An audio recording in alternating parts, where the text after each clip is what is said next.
I don't know who has better scoop on NBC's The Voice than us here at the Pitchy Podcast. Let's get into it.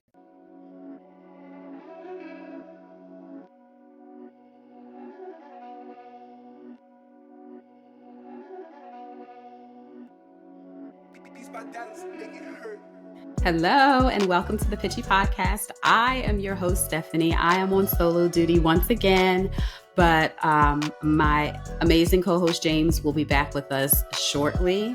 Today, I've got a really cool episode. So we have got the inside scoop on NBC's The Voice. All the information that I'm going to share with you today are things that we have gathered, learned, deciphered from our 4 or 5 seasons of watching The Voice intently. So you just kind of pick up on patterns, you pick up on some things, and I'm going to put them all down in this podcast today. So I'm really, really excited to share this insider scoop with you. So I've got 8 things that I'm going to share, and I really hope that you enjoy it. So let's jump right in. Scoop number 1 or item number 1. So them Friday leaks that they do on NBC's The Voice, they are very on purpose. Every Friday, once the season is up and going, around noon or something like that, we will get a sneak peek on a performance that we will see on the upcoming Monday's episode. And those leaks are on purpose. And this is what I mean.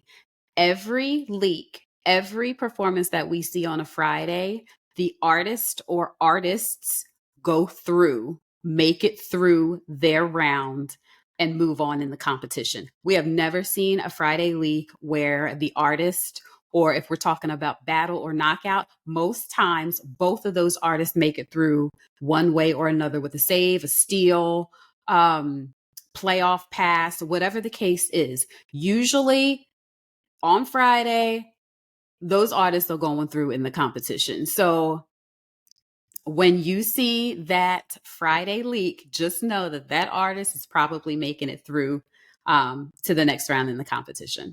Here's the inside scoop number 2. Night 1 of the blinds and the last couple of nights of the blind auditions are where you are going to see the mega stars. So it's not really a shocker that on the opening night of a new season of NBC's The Voice, they want to put out really, really great artists because they want us to get excited about the artists that we're going to see. Now, after you get to like night 2, night 3, night 4, there's usually 5 or 6 nights of auditions, or 7 or 8. So you either have about 3 weeks of Monday, Tuesday episodes, or 4 weeks of Monday, Tuesday episodes. So that first night, we're going to get really great quality artists that really stand out. And then whatever the last 2 Monday and Tuesday nights of blind auditions, we usually get really great artists as well to be excited about. I feel like in the middle, we get good artists, but the ones that we really get excited about are on those night 1 and the last 2 nights of blind auditions. So I'm really excited for season 26 that's coming up in at the end of September to see especially what our first night of artists are going to look like. So keep an eye out for that first night, especially.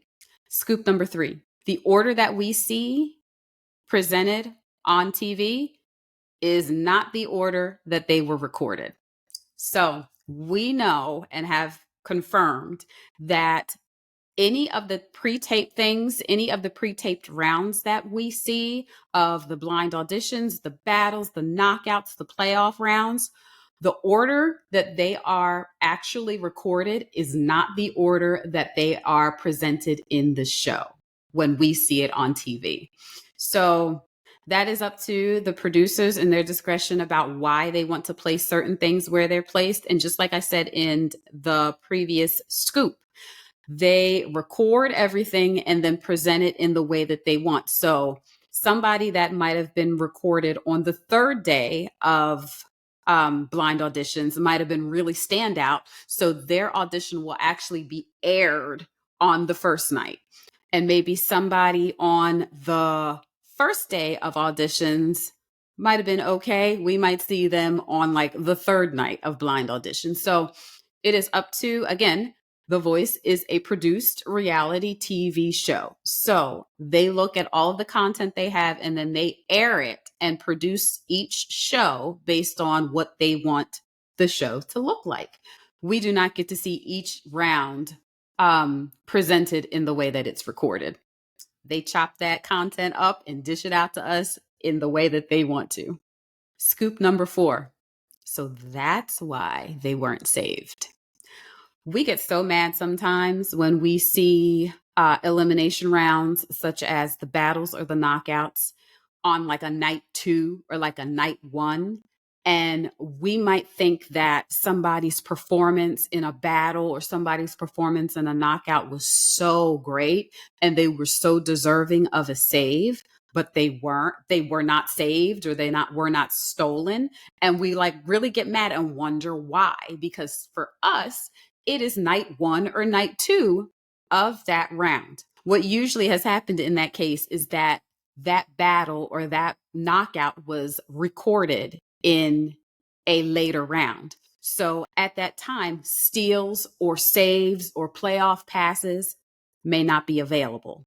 So that's why it's important to know that the order that the rounds were recorded in are not what's being presented to us. So it'll make a lot more sense as to why somebody who was really worthy of a steal, of a save, of a playoff pass, something to that nature, was not given it because it just wasn't available.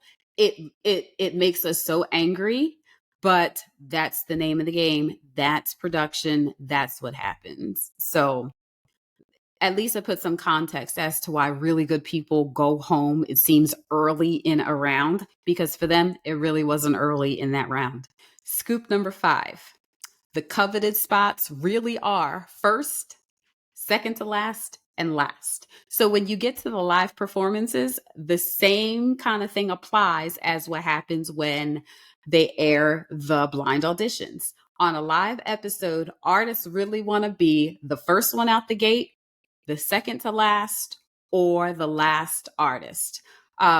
Those are number one, those are really coveted spots. The first thing that you see is going to make an impact, and some of the later things that you see are going to make an impact as far as like being a memorable performance.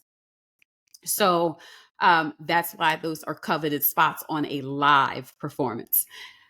Also, since production has already seen what each artist is going to present, they want to give a good show as well. So they are going to put some of the best performances first and second to last and last, because you want to open the show strong, you want to close the show strong. So not only is it purposeful as far as production, is purposeful as far as us, because they know that we as an audience will remember the first performance, and the second to last and last performance is probably the most in our minds. They'll make the biggest impact.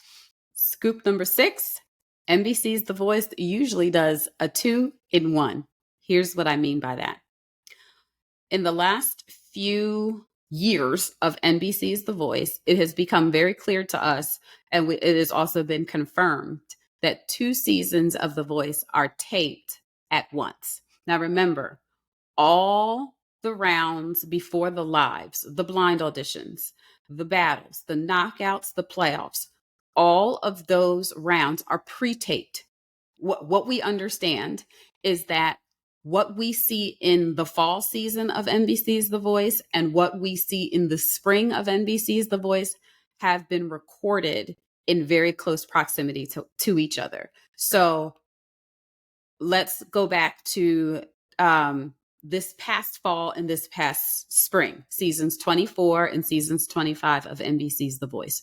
Those 2 seasons were shot in tandem. So the artists that were a part of season 24 knew artists from seasons 25. So much so that artists from seasons 24 would say, yo, keep an eye out for season 25 because they got some good ones. And they knew that firsthand because they have been around these people, because the recordings of the pre-taped stuff were done in tandem.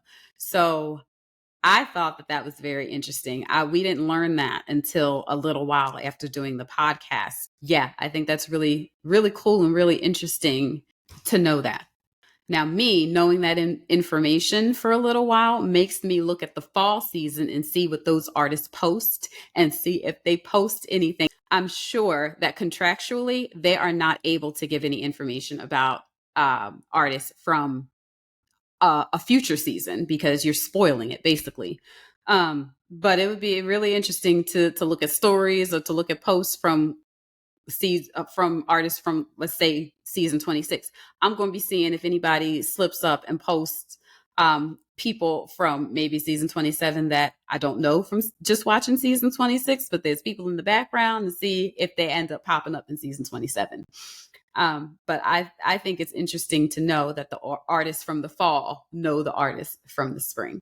Inside scoop number 7. Who is really picking the viewer's choice songs?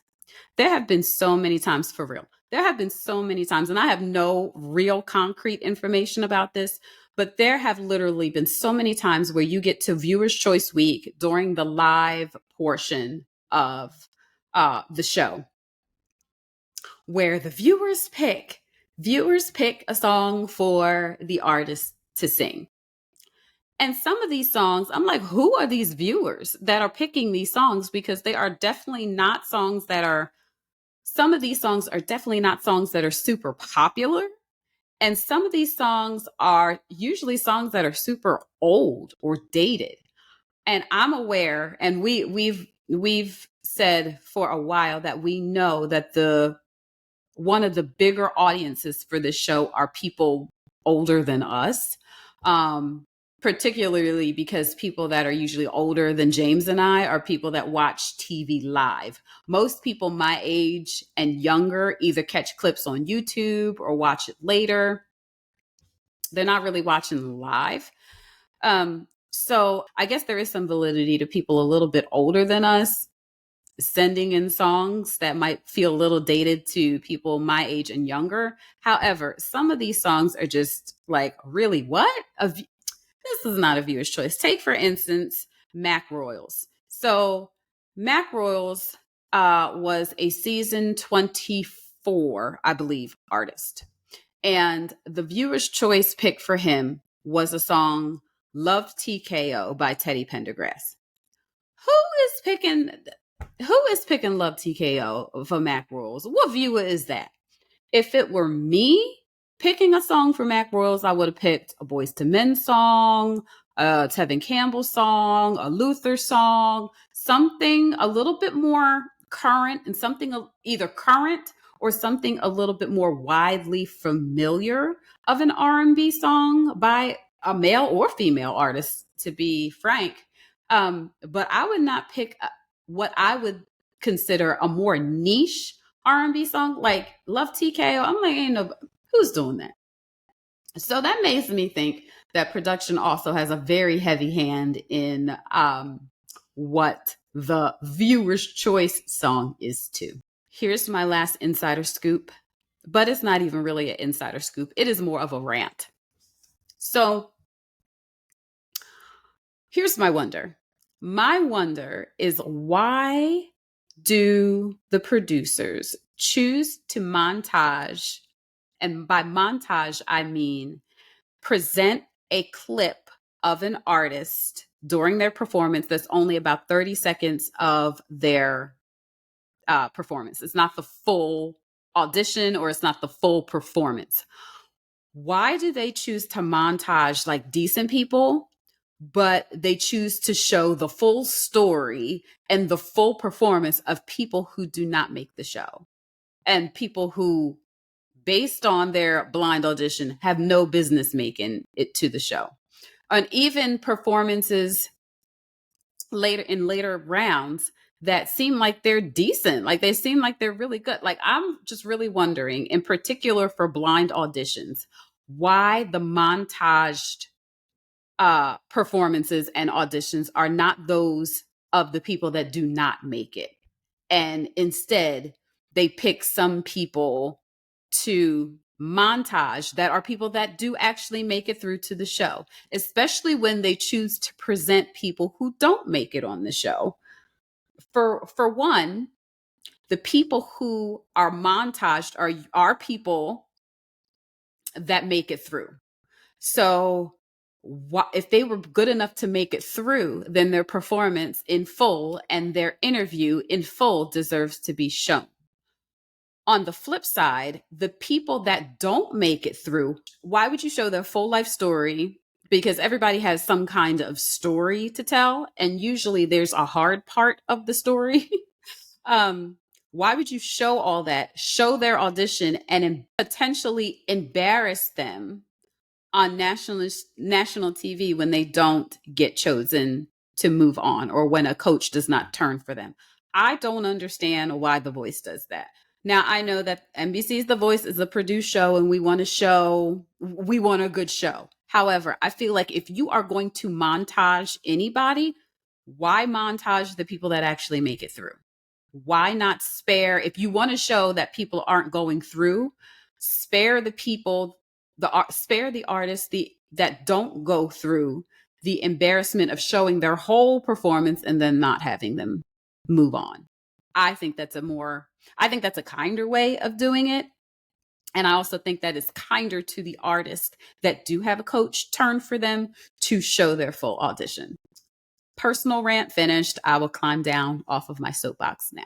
So that's my insider scoop, y'all. That's all I got for this time. We are going to be keeping an eagle eye on seasons 26 and 27 of The Voice and see if we can find some more insider scoop for you that we can share. We are really excited for season 26 that's coming up at the end of September. We have new coaches that I'm really excited about, Coach Michael Bublé and Coach Snoop Dogg. We also have returning Coach Reba and Coach Gwen Stefani that I'm really excited to see. And I'm really excited to see their dynamic together. Snoop is a star. Michael seems like he's going to be a character. Reba is just sweet as pie. And Gwen, we just love Mama Gwen. So I'm really excited for season 26 to begin. In the meantime, don't forget to follow and subscribe to the Pitchy Podcast on your favorite podcast platform so you can be the first to know when we drop a new episode. Also, make sure you subscribe to us on YouTube. Search for The Pitchy Podcast and hit that subscribe button so you know when we drop a new video. And last, don't forget to follow us on Instagram and TikTok at The Pitchy Podcast for new episode alerts, episode clips, and so much more.